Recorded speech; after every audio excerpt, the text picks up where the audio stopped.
Chinese government and company officials are signing agreements at a dizzying pace around the world, including places where few other foreigners invest.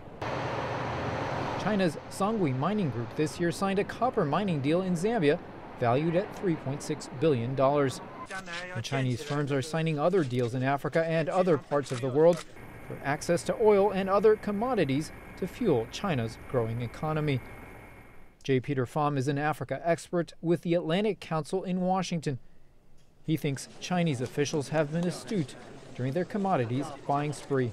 Much of the money is actually tied up in credits or soft loans for infrastructure or for other products which are linked to Chinese firms. So the amount of cash that governments receive often is much lower than the billion-dollar figures that are thrown about. When Chinese companies use infrastructure projects as a payment, for example, like here in Sudan, they often use equipment, materials, and workers from China. Writer David Shin warns that many deals lack transparency. One doesn't always know what they're being paid, nor does one know how clean all of the deals are.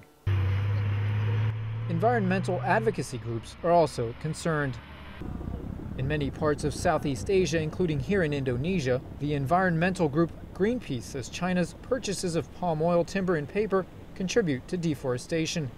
Greenpeace activist Busta Maitar is trying to make sure Chinese companies do not break laws aimed at protecting the forest. What I'm seeing now is they much more really careful with their operation here in Indonesia to trying to stop being exposed by the NGO, for example. Workers for Chinese companies are also wary.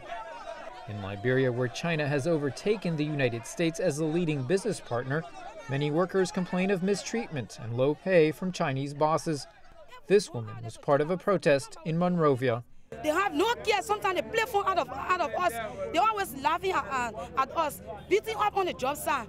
You know, abusing our parents, abusing ourselves. Always, if you are doing a job and you make little mistake, a Chinese man will come and kick you.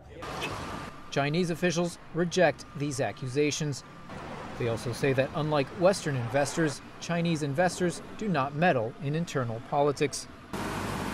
In rural Senegal, the Chinese owner of a sesame seed plant, Reaping Ouyang, defends his work. It is not about exploiting the country and taking its money. No, on the contrary, we come to help the country and the rural areas so that they can work and have their own earnings.